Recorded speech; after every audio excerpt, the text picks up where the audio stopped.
Hello everyone, welcome to EduTap. So in today's BRBL in 30 days series, we are going to discuss the chapter Creation and Registration of Charges.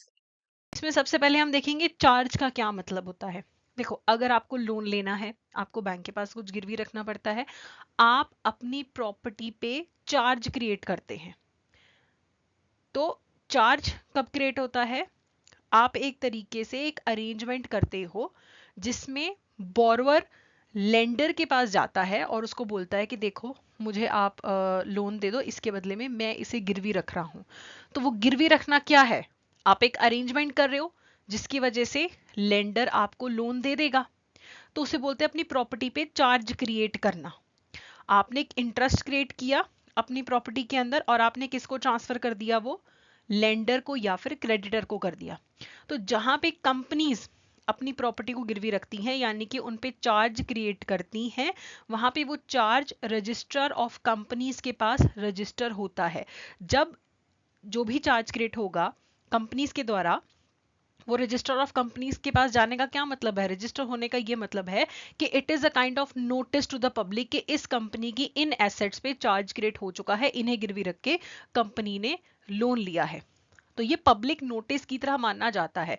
बाद में कल कोई ये नहीं बोल सकता कि हमें तो पता ही नहीं था कि कंपनी ने इनको गिरवी रखा हुआ है, चार्ज क्रिएट किया है। क्योंकि रजिस्ट्रार के पास जाने का मतलब है इंफॉर्मेशन, कि अब वो इंफॉर्मेशन पब्लिक है।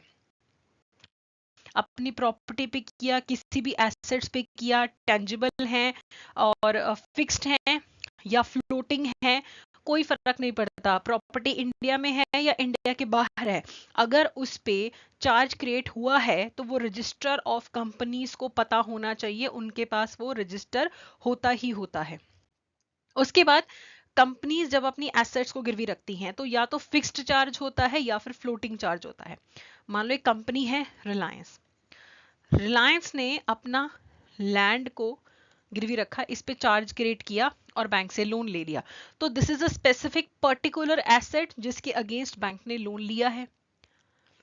अब इस पे फिक्स चार्ज क्रिएट होता है जब एक पर्टिकुलर सिक्योरिटी, एक पर्टिकुलर एसेट को गिरवी रख के लोन लिया जाए।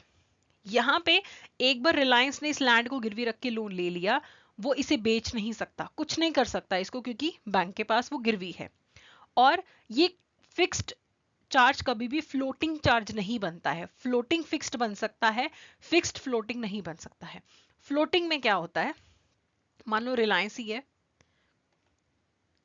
रिलायंस की इन्वेंट्री है, अलग अलग टाइप का सामान है, इन्वेंट्री ए, इन्वेंट्री बी, इन्वेंट्री सी, ठीक है, इनके बहुत सारे गुड्स हैं। इनके अगेंस्ट उसने बैंक से लोन ले लिया, रिलायंस ने। तो ऐसा नहीं कि किसी एक पर्टिकुलर गुड्स के अगेंस्ट, किसी एक पर्टिकुलर स्पेसिफिक चीज के अगेंस्ट लोन लिया गया है। वो प्रेजेंट प्रॉपर्टी भी हो सकती है, फ्यूचर प्रॉपर्टी भी हो सकती है जिसके अगेंस्ट लोन लिया गया है।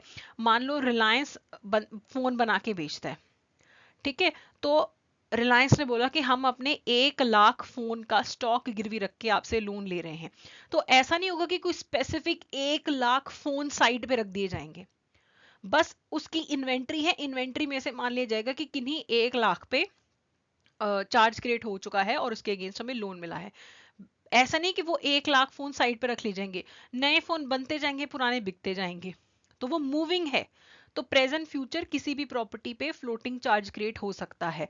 अब इन फोन्स पे रिलायंस ने लोन ले लिया, वो इन फोन्स को बेचे, नए फोन बनाए, कोई दिक्कत नहीं है। इसमें क्या था? फिक्स्ड में लैंड को बेचा नहीं जा सकता था, इसमें लैंड को बेचा जा सकता है। मान लो अब रिलायंस ने कर दिया डिफॉल्ट, उस टाइम पे फ्लोटिंग चार्ज क्रिस्टलाइज होके फिक्स चार्ज बन जाएगा।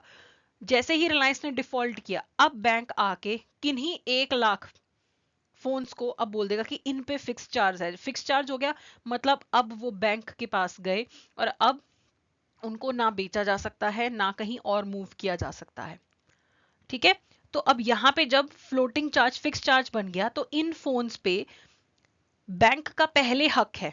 अनसिक्योर्ड क्रेडिटर से पहले किसका हक है? बैंक का हक है।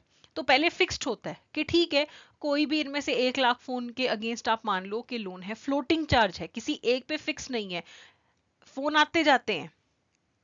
तो वो फ्लोटिंग फिक्स्ड कब बनेगा? जब रिलायंस डिफॉल्ट करेगा। तो ये दो टाइप के चार्ज जो हैं ये एक कंपनी यूज कर सकती है लोन लेने के लिए।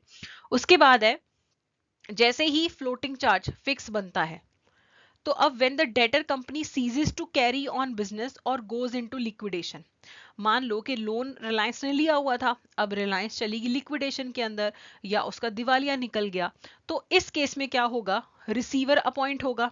हो सकता है जिस पर्सन के पास रिलायंस के डिबेंचर थे उसके कहने पे, किसी क्रेडिटर के कहने पे कंपनी जो है अब उसका एक रिसीवर अपॉइंट हो गया।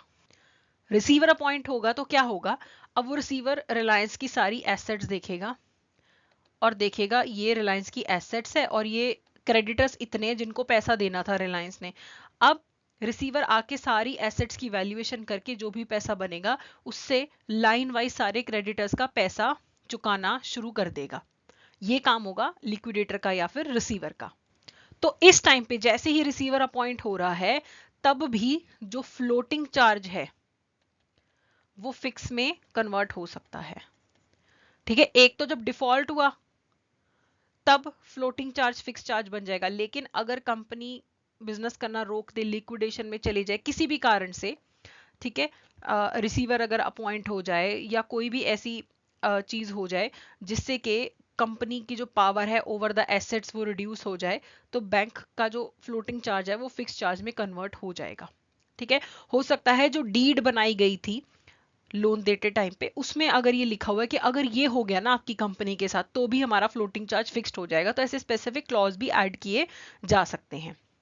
ओके, तो अब ऐसे भी कुछ चार्जेस है जिन पे रजिस्ट्रेशन की रिक्वायरमेंट नहीं है। नॉर्मली तो रजिस्ट्रेशन करवानी पड़ती है रजिस्टर ऑफ कंपनीज के पास, लेकिन अगर कॉर्पोरेट गारंटी है, किसी ने लोन की गारंटी दी है कॉर्पोरेट गारंटी, उसमें कोई भी जो है रजिस्ट्रेशन की जरूरत नहीं होती है। और अगर हुंडीज इन्वॉल्व है, हुंडीज एक नेगोशिएबल इंस्ट्रूमेंट है लेकिन it is not covered under the negotiable instrument act 1881। ठीक है, अगर मान लो मैंने आपसे पैसे लेने हैं, ठीक है, आपने क्या किया, आपने मुझे एक रिटर्न डॉक्यूमेंट बना के दे दिया, हुंडीज बना के दे दी और आपने मुझे बोला ये डॉक्यूमेंट जाके उस शहर में उस पर्सन को दिखा देना, वो तुम्हें पैसे दे देगा। तो ये जो इनफॉर्मल तरीका होता है ना, ये रिकॉग्नाइज नहीं है under the negotiable instrument act 1881। तो इसके केस में भी कभी भी रजिस्ट्रेशन ऑफ चार्ज नहीं होता है। हो सकता है कोई लॉ में लिखा हो कि इस टाइप की ट्रांजैक्शन के लिए रजिस्ट्रेशन करवाने की जरूरत नहीं है, तो कुछ सर्टेन केसेस में रजिस्ट्रेशन नहीं होती, अदरवाइज रजिस्ट्रेशन होती है जब भी एसेट्स पे चार्ज क्रिएट होता है। अब मैंने आपको ये बोला कि जो भी कंपनी चार्ज क्रिएट करती है वो रजिस्ट्रार ऑफ कंपनीज के पास रजिस्टर होता है। तो अगर तो चार्ज क्रिएट होने के या मॉडिफाई होने के 30 डेज के अंदर अंदर रजिस्ट्रार ऑफ कंपनीज के पास रजिस्टर करवाया जाए तो नॉर्मल फीस पे करनी होती है कंपनी को। लेकिन अगर 30 डेज से ज़्यादा का टाइम हो गया, लेकिन अभी विद इन 60 डेज अगर आप रजिस्ट्रेशन करवा लेते हैं कि 30 डेज का टाइम निकल गया लेकिन अभी 60 डेज से पहले पहले अगर आप रजिस्ट्रेशन करवा लेते हैं तो normal fees plus additional fees लगती है। अगर 60 दिन से ऊपर का टाइम हो गया लेकिन 120 डेज से पहले पहले करवा लेते हैं तो भी नॉर्मल फीस प्लस फिर और ज्यादा एडिशनल फीस लगती है, जिसके अंदर अंदर आपको रजिस्ट्रेशन करवाना होता है अगर आप अपनी प्रॉपर्टी पे फिक्स्ड या फ्लोटिंग चार्ज क्रिएट करते हैं। अगर 120 दिन से ज्यादा का टाइम निकल गया तो फिर चार्ज नहीं क्रिएट हो सकता है।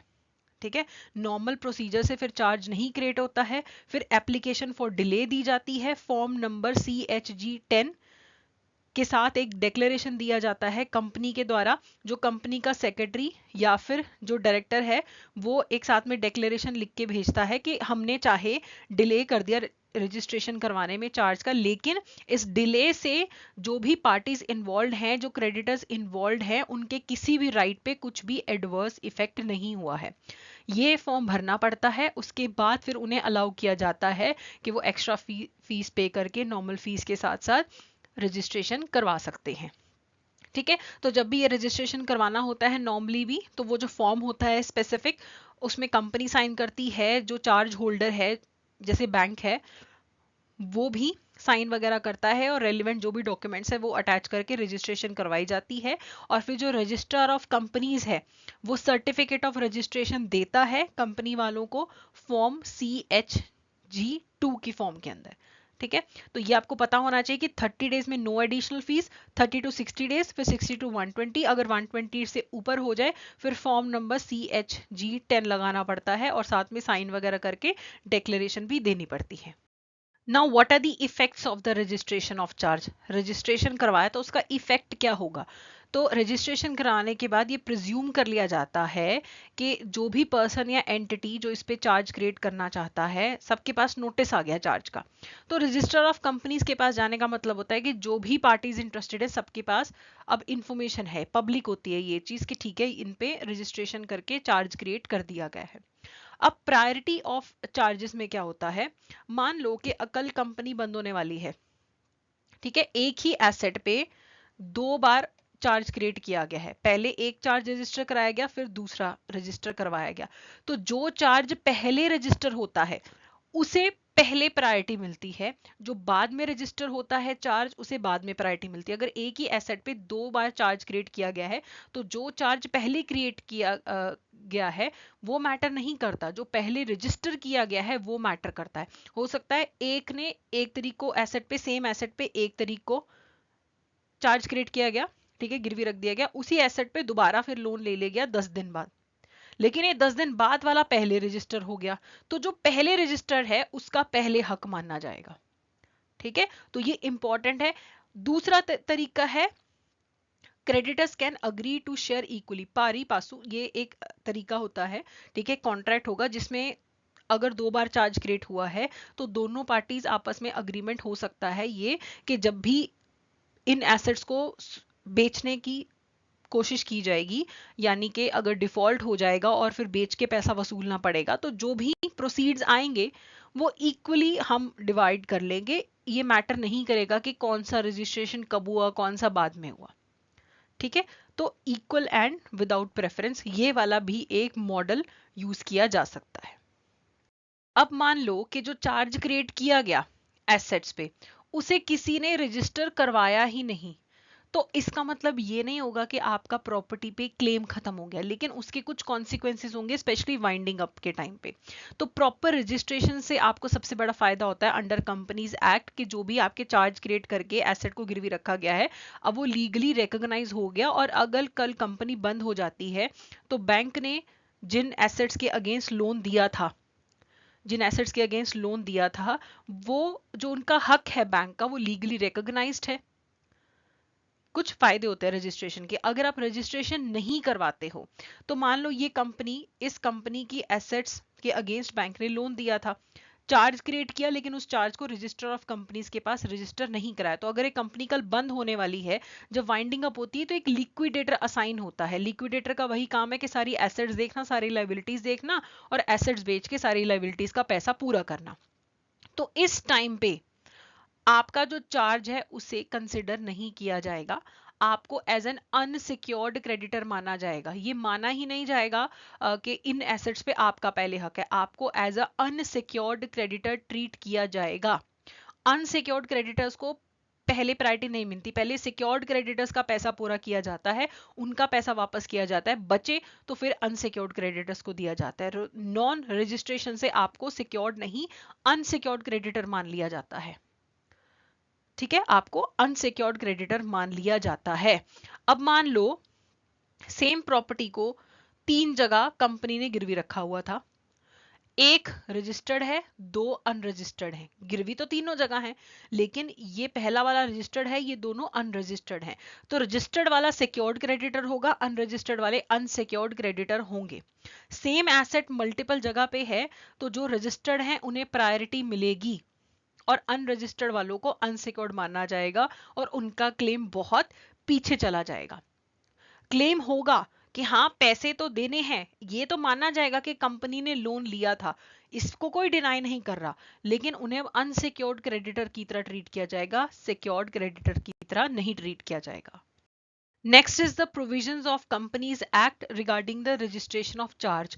तो जो भी चार्ज क्रिएट होता है कंपनी की एसेट्स पे, उनके रिगार्डिंग कंपनीज एक्ट का सेक्शन 77 से लेके सेक्शन 87 तक बात करते हैं इसके बारे में ऑफ चैप्टर नंबर 7। तो इसमें सारी रिक्वायरमेंट्स बता रखी है कि कंपनी को कब कब एसेट्स या प्रॉपर्टीज पे चार्ज क्रिएट करना, रजिस्टर कराना है, क्या प्रोसीजर होगा रजिस्ट्रेशन पे, और अगर रजिस्ट्रेशन ना किया जाए तो उसका क्या कॉन्सिक्वेंस होगा, ये सारा इस एक्ट के अंदर दिया हुआ है।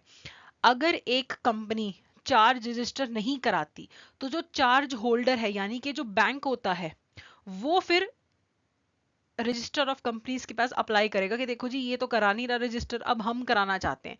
चार्ज होल्डर यानी कि जो बैंक है जिसने लोन दिया है वो अप्लाई कर सकता है।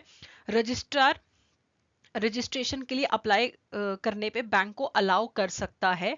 पहले तो वो कंपनी को नोटिस भेजेगा, ठीक है। तो अगर कंपनी के पास कोई है ही नहीं एक्सप्लेनेशन कि क्यों नहीं उन्होंने रजिस्टर करवाया, तो फिर वो बैंक को बोल देगा कि ठीक है आप रजिस्ट्रेशन करवा दो। लेकिन अगर कोई प्रॉपर रीजन है कि नहीं करवाया, कंपनी बोले कि हमारा इस कारण से डिले हो गया हम करवा देंगे, तो फिर रजिस्ट्रार ऑफ कंपनीज बोलेगा बैंक को कि चलो कोई बात नहीं आप इस कंपनी को ही रजिस्टर करवाने दो, बट सफिशिएंट कॉज होना चाहिए नॉन रजिस्ट्रेशन का। तो पहले कंपनी को नोटिस भेजा जाएगा कि तुम दो एक्सप्लेनेशन तुमने क्यों नहीं रजिस्ट्रेशन करवाया, और विद इन स्टिपुलेटेड टाइम अगर रिप्लाई नहीं आता सफिशिएंट कॉज के साथ तो फिर बैंक जो है, जो चार्ज होल्डर है, वो भी रजिस्ट्रेशन करवा सकता है। ठीक है, तो जो भी रजिस्ट्रेशन करवाई जाती है उसके लिए एक प्रॉपर रजिस्टर मेंटेन किया जाता है। अगर कोई भी उस इंफॉर्मेशन के बारे में जानना चाहता है तो वो रजिस्टर ऑफ कंपनीज को फीस पे करके जो भी इंफॉर्मेशन है वो ले सकता है। अब जिन भी एसेट्स पे चार्ज क्रिएट किया गया था, मान लो अब वो लोन चुका दिया, कंपनी ने लोन चुका दिया, तो वो भी रजिस्ट्रार को बताना है विद इन 30 डेज कि देखो इस पे था चार्ज, अब ये हमने सारा पेमेंट कर दिया है।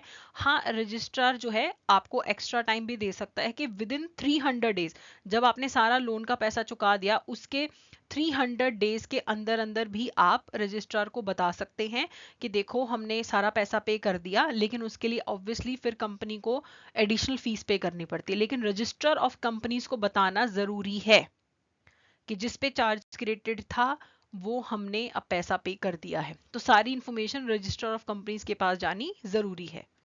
Now when a registrar gets the information कि अब ये जो पैसा है पे हो चुका है, चार्ज सेटिस्फाई हो चुका है, सारा कुछ निपट चुका है, तो वो पहले चार्ज होल्डर को नोटिस भेजेंगे कि आप हमें बताओ कि क्या आपके पास कोई कारण है जिससे हम ये माने कि नहीं अभी कोई ड्यूज पेंडिंग है या अभी ये प्रॉपर्टी को फ्री नहीं करना चाहिए, अभी भी इस पे जो चार्ज क्रिएटेड रखना चाहिए।